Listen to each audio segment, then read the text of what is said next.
So James. James and Philip, I personally am very much concerned about the articles that are opening the door for all the NGOs interference. As far as NGOs are Gavi, for example, and all the organizations that are not elected, and lobbyists, etc. And there's an article, I think maybe 51, an amendment that allows them to be a part of the consideration, a part of the recommendation, etc. And I think that's going to be a major problem, which is very important to maybe show to the public, especially in Israel. In Israel, I can say that the main discussion now is about the lobbyists in other aspects. So if we can show that this opens a huge door for interference of corporate interference, etc., maybe it would make a difference. So I would like to hear your point of view about that. And also, do you think that the IHR would be able to affect the climate crisis sanctions, as far as, that it would be able to define it as a health situation? That's my questions. James and or Philip. I'll be happy to cede the floor to Philip, if he's here. Philip, Cruz, would you like to? Yes, I will gladly answer after Hi. James. Thank you very much. Okay. Oh, so James, that's actually great. First James, Oh, and then but I have a lot of information, Philip. So you might want to go first. Philip Cruz is a lawyer. He's an attorney, and he's very much active and familiar with the new amendments, the IHR amendments for the WHO. And yeah, so go ahead. Yes, thank you very much, Gal, for asking me this question, and thank you very much for holding this Zoom. I just respond to this question because I'm here not as the speaker. Main speaker is Marcus and James, of course. But now this is an important point here. The question, to what degree will the recommendations have to be considered as legally binding? And you mentioned one provision where you can see that, but this is by far not the only one. And you are making reference to the definition Article 1, which I will gladly show all these provisions next time when I will have the floor. In the Article 1, you see the definitions where it says standing recommendations means non-binding recommendations, and the word non-binding is crossed out. And from that amendment, actually all of our activist groups have taken the justification to say, oh, look, it will become binding. But there are two more provisions. They are much more powerful. Now I'm sitting here without the rest of my equipment, but I think it's, I will show next time, 43A and another one where it explicitly says at two different occasions that actually all kinds of recommendations, whether they are intermediary recommendations or recommendations during an emergency, they will have to be followed and will have to be executed as soon as possible. And with a bit time, if James would, while James will ask, I will bring forward my slides. I can tell you exactly the provisions. And then you will have the execution part within these international health regulations, new provisions, which attempt actually to make sure that within the countries, all new provisions, including recommendations, will have to be executed. This is so crystal clear. This is so crystal clear that without any doubt, we must say that in the future, once these new health recommendations will have a legal binding force, these recommendations will have to be considered as legally binding. And as we all know, already in the past, as they were just non-binding recommendations, they were considered equally to almost military orders, at least within Europe, they were executed when it comes to how to test the gravity of the virus and how to respond to the virus with what kind of measures. There was no choice of different vaccines, different types of vaccines. There was just mRNA. And Tedros said at one point that 70% vaccination rate in all countries. This is an imperative, a global imperative that he said already in the past. That shows the spirit, that shows the attitude of how the highest people within WHO, they think and they are approaching this topic. So please, James, you certainly know the exact provisions. Is it 43A, something like that? I give it over to James. Yeah, there are actually many provisions that do that. If I may, I'd like to say hi and thank you to Marcus and share something here, just if I may. I learned about your effort, and I'm pretty sure I'm on the same page. This ought to look familiar, and this was your group's declaration. Am I correct? Okay. Please do put the your contact information so we can get better connected. That would be great. I'd love to have that. I write you something on Twitter. We can exchange information. Okay. Follow me, and now I follow you. We will do that. Okay. One of the things that I'm very concerned about, and I think it's very powerful, but yet people are not seeing the power. It's great that you have here say no to the WHO treaty and say no to the amendments, but the deadline for the amendments to reject the amendments that were adopted last year is December 1st. And people respond to deadlines. And I would encourage everyone to get up to speed on the simple fact that last year they did adopt amendments. And we have approximately 4 months, August, September, October, November, to reject them. Now, whether or not any nation actually, their leader has the guts to do that, and I'll give you a lot of information about that in a moment, getting the people to be aware that we've lost our sovereignty 75 years ago when we put it into the hands of the WHO, and in 1969 and 2005, when we put it in their hands to make decisions, to amend international health regulations, and there is no requirement that our people or our parliament have anything to say about it. Well, that's what's going to happen with the 300 plus amendments. Andrew Bridgen spoke up in Parliament about a month ago, and he asked a very straightforward question. He said, you know, are we, and if so, when are we going to get an opportunity to vote on the amendments?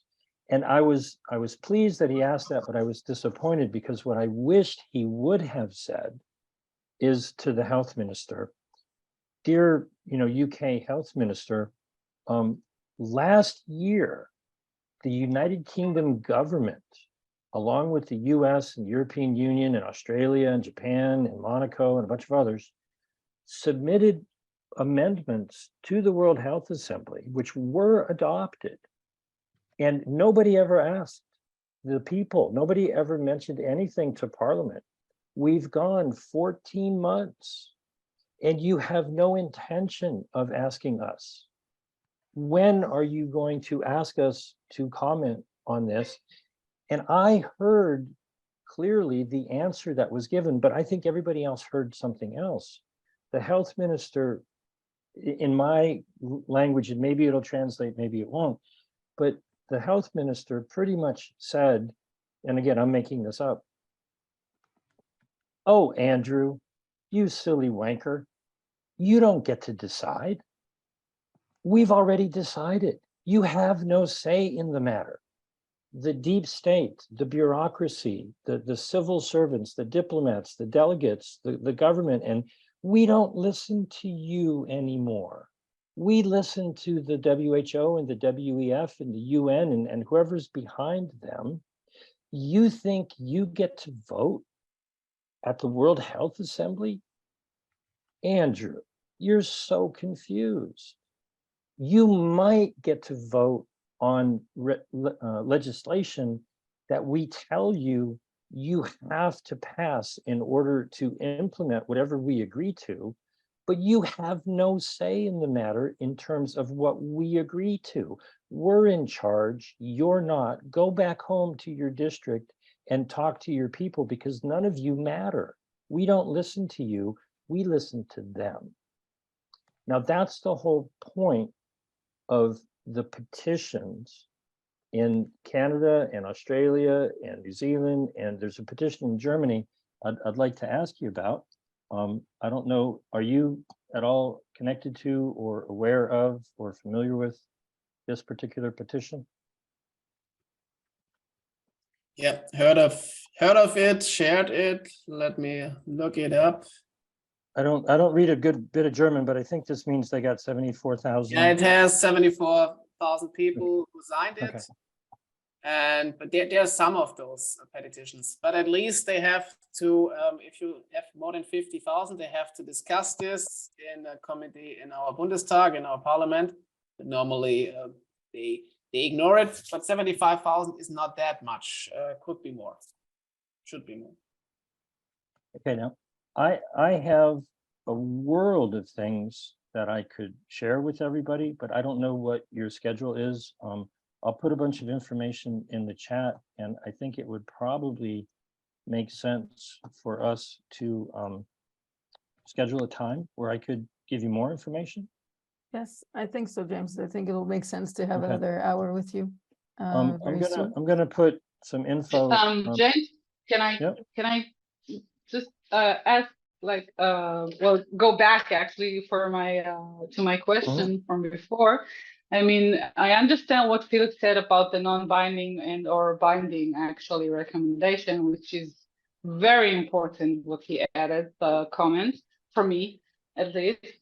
But I do want to ask you about the situation with the NGOs that are in the new amendments, and also the effect, if you think that there will be an effect on like a climate health situation to these new amendments or new regulation.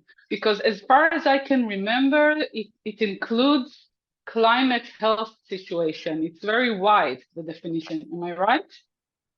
Well, first and foremost, things are getting mixed together in the question. Okay. So let me try to separate a few things, and I'll try to limit the time. If you look in the chat, I would hope everyone can save the chat. There's some really important stuff in there, and maybe we can schedule a time to talk about that soon. Okay, way too much information. In the WHO CA+ Framework Convention, which most people call the treaty, but it's not a frickin' treaty, right? It's not going to be, you sign, you agree to a bunch of words, you agree to them, you sign it, and you're done.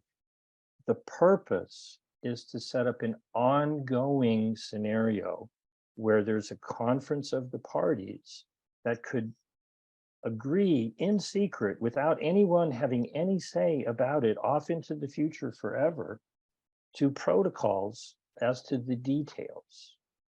And so your question, I think, applies very clearly to Article 19 of that document, which says they want donations. They want to, they want to fund that ongoing effort with the nations giving money, taxpayer money, if you will, with companies that manufacture pandemic response products, all of the United Nations organizations, which currently donate a lot of money to the WHO, and all of the non-government organizations, the Bill and Melinda Gates and all of the other foundations.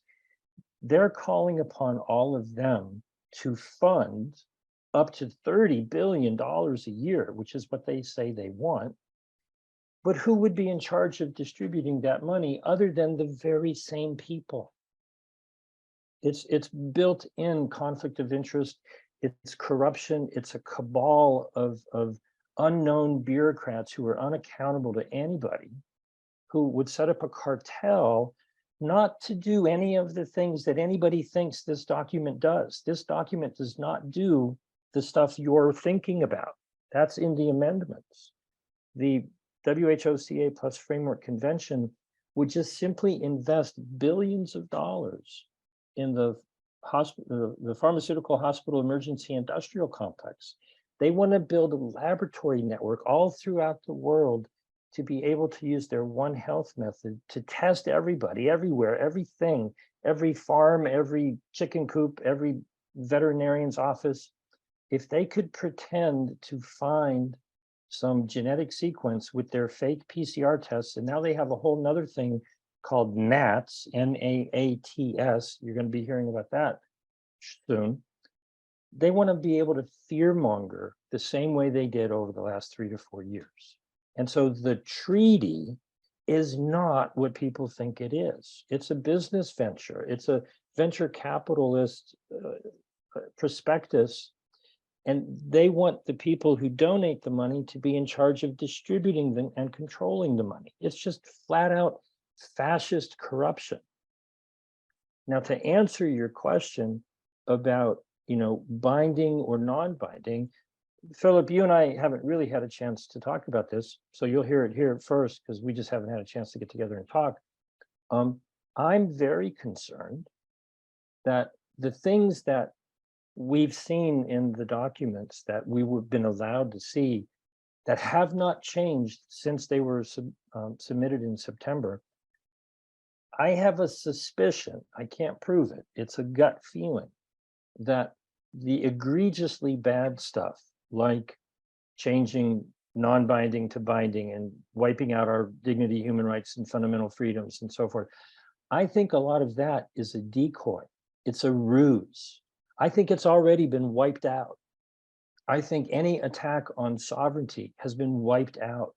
I think they're getting us to pay attention to that because they've been negotiating since September, and we have not seen a new version of the proposed amendments. And I think they're very different than what we're focused on. Okay. And so what I think they want is actually in the document, in Annex 1 and Annex 10 and amendments to Article 13, it's all about investing in what they call core capacity. They want an enormous investment in the pharmaceutical hospital emergency industrial complex. They just want money to flow into building up the capacity that they used to abuse everyone over the last 3 to 4 years. Now, I've got a lot of stuff going on. There's things happening in Canada, in Trinidad and Tobago, in the UK. The UK is 1,000 signatures shy of getting 100,000. There's a lot of things going on. I'm actually very optimistic. Let's schedule a time, where I could lay all of this out on you. Things are happening all over the world, but I got to give you an alert to what's happening tomorrow, the next day, and the next day. There's actually 4 things that are going on. There's the amendments last year, the amendments that are in hiding this year. Let me share my screen and I can show and tell rather than just tell. This is the information that I just put in the chat for everybody, and hopefully you can see what I'm sharing, I trust. Yes? Yes, we can, yeah. Okay, so here's all my contact information. I invite everybody to give me a call tomorrow and Tuesday. They're having a final reading of the United Nations Political Declaration. The 0 draft of that is in the list of things that I sent you. It's a 14-page document that, for all intents and purposes, they just copied it from the proposed 0 draft. Yeah, it seems like they copied it from the 0 draft. not the newer version. And it's the only document that I've seen where they actually say they want $30 billion a year. And so they're going to place that under what they call the silence procedure. And they have every plan on adopting it on September 20th. So maybe that's 7 weeks, most of August and most of September, not quite 2 months, where every nation will have the opportunity to comment and say, oh, no, we don't like it. Okay. But if they're silent, their silence is seen as consent. Now, the two nations, and this might be an answer to your question, the two nations who are the co-facilitators of the negotiations towards this political declaration happen to be Morocco and Israel. And so they have your ambassador and their ambassador have been facilitating these discussions for this document, which on Wednesday is going to be submitted. The final text will be submitted to all the 193 nations of the UN. It's not the WHO, it's the UN. And they plan on adopting it on September 20th. So this is probably news to most people. This deadline here is a very hard deadline.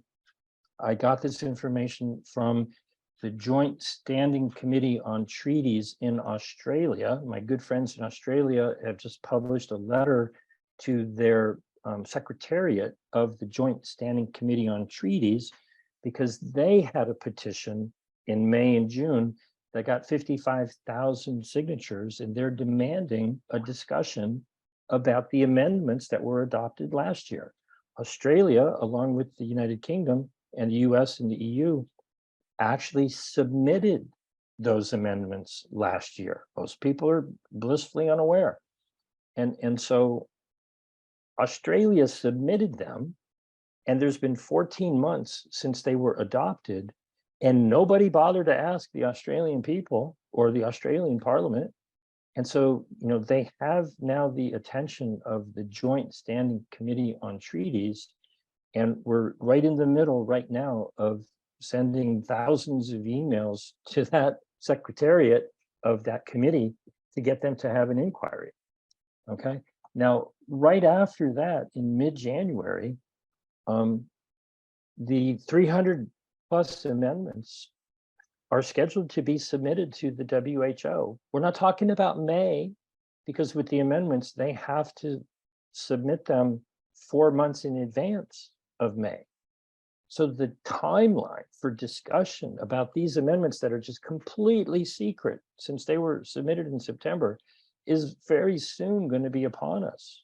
Most people take the holidays off. They're going to have this deadline for December 1, and then boom, they have to complete the negotiations for the amendments by mid-January. Okay, and then obviously, May is that. Now, there's a compilation text for the WHO Framework Convention that has been kept completely in secret. There's 208 pages of text that have been submitted. And I've published some articles about how many of the nations are very unhappy that their submissions were ignored. Their submission is in the hidden compilation text, but it's not in the Bureau's text, which is the working document that they're purported to be negotiating. There has been no updated version of the negotiated amendments, and I'm very concerned that the things that we think we know about it are just a big old decoy.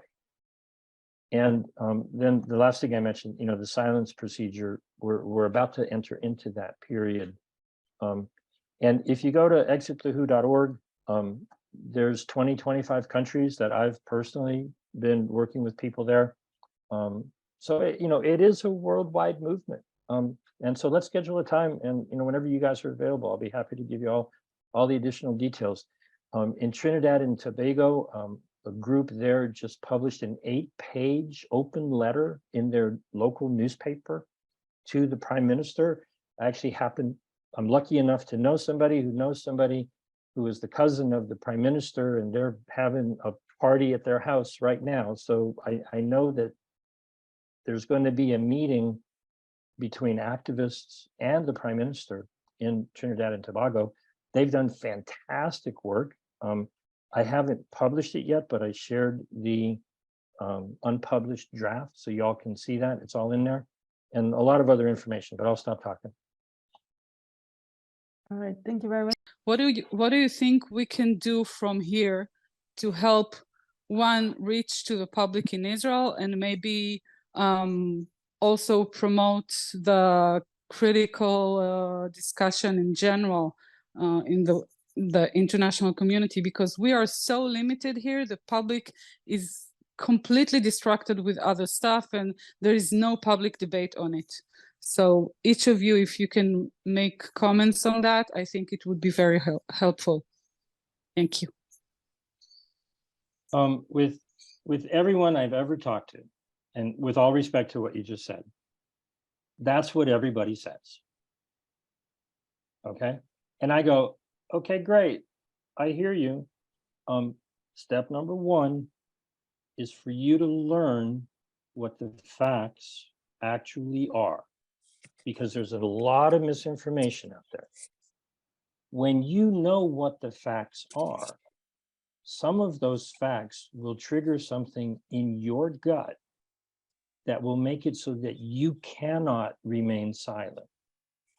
And then the job is to invite other people to learn what's going on, right? Hey, did you know that Israel just secretly put forth a document that's going to be adopted by the United Nations on September 20th, and nobody's ever been told about it? Are you concerned about that? If they say, nah, I don't care, I have other problems, then move on. You might need to share it with 200 people before they go, what? I didn't hear about that. Tell me more. Work with the willing. Don't try to convince. You've got a large group here. You've got 97 people here. This is the largest, this is like about the largest group put together. You guys are doing better than most everyone else in the world. So for you to say the Israeli population doesn't care, doesn't know, is distracted, I beg to differ. You guys are doing great. If there's 100 people here, and each of you tell as many people as you can, and you go, if I tell everybody I know, and I find 1 or 2 more people who are curious, bring them in and we'll get them up to speed, and then they will know. Work with the willing. Don't try to convince the people who don't want to know. Yeah, thanks, James. It is indeed a difficult situation, I would say, and I don't know. And a lot of questions here on the chat also focus on this, constantly asking, people are asking, how can we break the silo? How can we break that wall of silence? Because we're also seeing that the government ignores us. Marcus mentioned, for example, that he wrote to his parliament and he got some responses. I know as well from Tamara Tuminen, that she also wrote letters to the Finnish parliament and she got responses. In Israel, they literally ignore us. There is one question that I would like to ask as well, so maybe some tips, because it seems like we have an opportunity to go and speak to one parliament member in Israel this week. And how would you guys advise us to address this? If you have some tips or ideas or thoughts, and maybe this is more of a question to Philip, because you've been more in touch with politicians on the European level, but yeah, yes. Go ahead. Yes. Absolutely. I also wanted to respond to this previous question, and it goes into each other. Yes, I hope you can hear me. Yes. Loud and clear. Yes. So this is exactly what James said is absolutely correct. We have the same situation in all of our countries, meaning that the official media, the politics, they don't speak about these new changes, amendments in the international health regulations and the new pandemic treaty. This is simply not a topic. And when it becomes a topic, then under the title of, oh, we have some hysterical activists who make the case that WHO wants to establish a new world health order. And then they just, for the sake of good order, they put the microphone towards a professor, an ordinary professor, who would then say, oh, well, this process of negotiation is still going on. We cannot say anything about an ongoing negotiation process. And by the way, nothing of that will be legally binding, so don't worry. And the topic is off. So how do we bring the special dimension of the problem, which is actually that we have so severe, significant consequences for our constitutional order? That's the main problem. Once WHO will decide that we will have a public health emergency of international concern, and yes, Gal, it can be called out just for climate change purposes, for concern in order to deal with the higher rising level of CO2. This is indeed a scenario that will become closer. We have already some hints in Germany where politicians make out the case that they might have to activate crisis plans because of this tremendous heat, which is absolutely nothing special in Germany right now compared to other years. Yes, once WHO will decide to just speak out into the microphone this magic word of public health emergency of international concern, they will have magic powers. And so these magic powers, first thing is that we will have no such thing as separation of powers, of checks and balances of each of our national countries. The population will have nothing to say about the measures. As we mentioned already, recommendations will become legally binding. So, and one thing that is probably was mentioned already, we have the total ownership of information control by WHO, with the right to censor people and to apply all the, let's say, the tools of behavioral science, which is the science of how to manipulate people. All of this kicks in just right after this communication of public health emergency of international concern. So this, in fact, means that the door is open to any time suspend the validity of each of our constitutions in parallel. So what do we say as lawyers, as constitutional lawyers? We say, yes, James Rogosky, this is right what you said, this answer from the British government to Andrew Bridgen. They say, Andrew Bridgen, we will not ask the population because we have this mechanism of how to amend treaties, how to amend international health regulations. If all is in a formal order, we don't have to ask the population.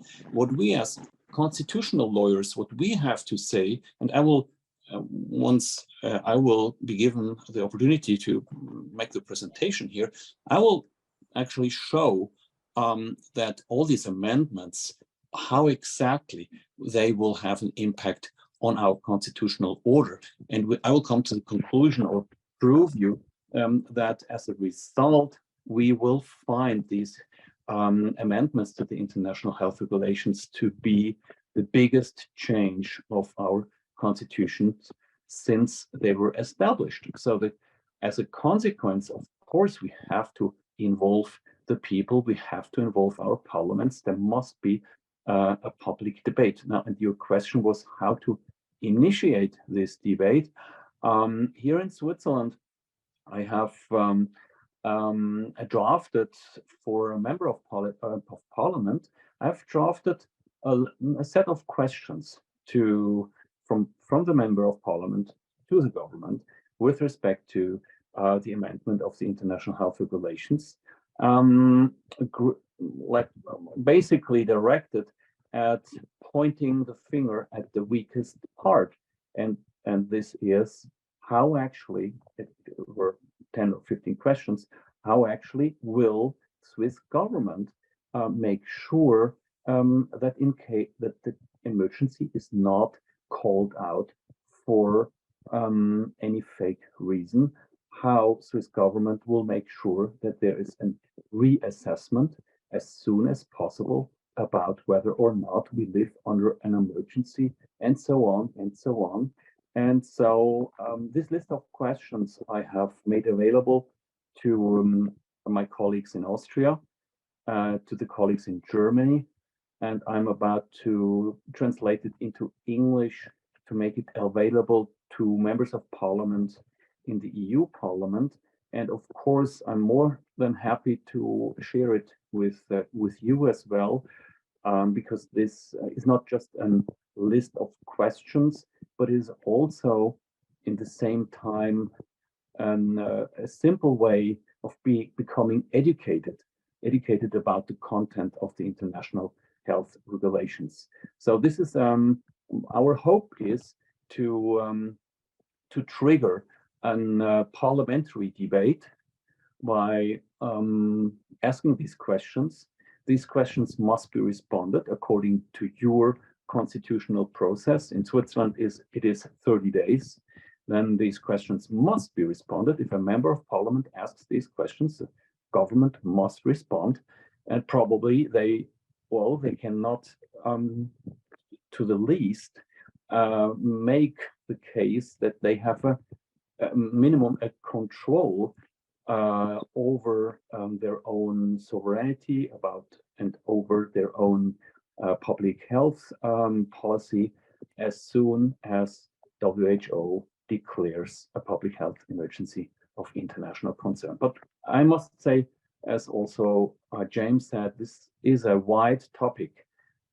We should take some time both for James' presentation, for my presentation, because I don't want to confuse anybody here, and I don't want to frustrate anybody here. There are valid tools how we can bring this topic onto the parliamentary floor where it must be discussed. Because once we start to modify our constitutions, it would be a circumvention to just do it via this fake international health regulations mechanism. It must be done in accordance to what your national constitution defines for the procedure that must be respected to modify your Israel constitution. And this is what I would like to explain in more detail when you have the time once of the next Sundays. So thank you for your attention. Thank you. Thank you very much. Yes, we are trying to indeed bring this up as a set of questions to the member of parliament. The only, I'm saying it between quotes, minor issue that we're facing is that they are, first of all, in Israel, there is no constitution. There is just a set of what's called basic laws, which are kind of like hodgepodge kind of constitution. And they are going into recess within, I think, 2 to 3 weeks. Please correct me if I'm wrong on the chat, some people that are involved in this. So we are trying, and they are expected to be back somewhere around the beginning of October. So that is already much late into our schedule. But if I can add 2 things. If the politicians ignore you, that at least what you should do, you should tell this and show this to public. Because if they were asked question and have no answer, then bring it into public. Hey, we ask you this, we ask you that. Why do you don't give us an answer? This is working very well. We did this at the beginning of 2020. So I just ask questions, and if you don't have an answer, people get to think. If you just say you have to do this and I'm right and blah blah blah, it's not that good than asking questions. And so if they ignore you, show the people that they ignore you. And I want to add something from our legal system, so-called legal system. There was on our federal constitutional court, there was a complaint, and somebody tries to get against this international health regulations and the so-called pandemic treaty. And our highest court did nothing. It just rejected this without any reason. So this is how this works in Germany. But like I said before, it's a lot about public opinion. And we have to show the people what they are doing. The more people we have who see that our system is not working anymore, and for Germany, I can say this in 100%, it does not work anymore, the better this is. So we still have time. It's not about in 1 or 2 months, this is all over. They try, we should be active, and we should tell this to politicians and the public. But like I said before, this is a long fight. There's 2 ways to try to get people to learn. There's the lecturing method. Oh, you should know this and you should do this, or the Socratic method of asking questions. And, you know, I've hit on the same thing that I think Marcus is alluding to. I put a document in the chat here, Dear Senator, okay, obviously it's for the United States, but if you write a letter to, I guess, to a member of the Knesset, and you ask questions, not because you think it's going to change their mind, but the person who is reading the letter, considering sending it, write the questions for that person. So if you ask someone, could you read this letter and send it to your representative? Whether they send it or not is irrelevant in many ways, because the politician is, you know, some staff member is going to read it and maybe it'll have a little impact. But the way you write the questions should be for the person that is just part of your society. They should then have those questions in their mind that you wrote for them, that they will be wondering when they're going to get an answer to those questions. So write your letter not to try to influence and inform. If you read that particular letter, there will be a lot of words in there that people are like, I don't even know what that is. And that's okay, because they're like, I don't even know what this is. But they know that something, why are you keeping this a secret? When are you going to get around to discussing this? You know, the deadline's coming up. Okay, those are things that hit people emotionally. And so write letters to your representatives and your politicians, not for the politician, but for the person reading the letter. And there's another thing, you can use this also later. So now in Germany, I wrote my letter to the politicians May 2022. A lot of them recognize it. It went a little bit viral, but you can also use it several years later. So if there is a problem, if they're overreacting, whatever, then you can show them later, hey, I asked you these questions 1.5 years before. And if they say, we did not know, sure, you did know this. And that's what the politicians also know. They see that other peoples know what they are doing. And then they cannot go 2 years later, we did not know. German politicians tried this all the time. And then you can go to them, hey, I told you, we all told you 1, 2, 3 years before. So they have a little bit more fear if they know they are watched. Yeah? And for your own public standing, it's very good if you can show, hey, we asked this question before. So they don't get out that easy. But that's the strategy. We didn't know nothing, but we did. They did know. And so we tried to tell them, we know what you're doing, and we will come later to you and ask you these questions again. You can maybe ignore us now, but at one point you will not ignore us anymore. And this whole process does a lot to the politicians and also to the other people. In some nations, I have been told that politicians are obligated to respond to written letters. They may or may not respond to emails. And so, printing up a simple letter and putting it in the post and mailing it may make a difference. It's certainly worth trying. Yes. Yeah, and you also can make appointments with politicians. It's at some point it works. We had this as a positive example in Germany with our vaccine mandate. They tried it too in Germany, but we get a lot of information to the politicians, a lot of calls. Their phone rings the whole day before this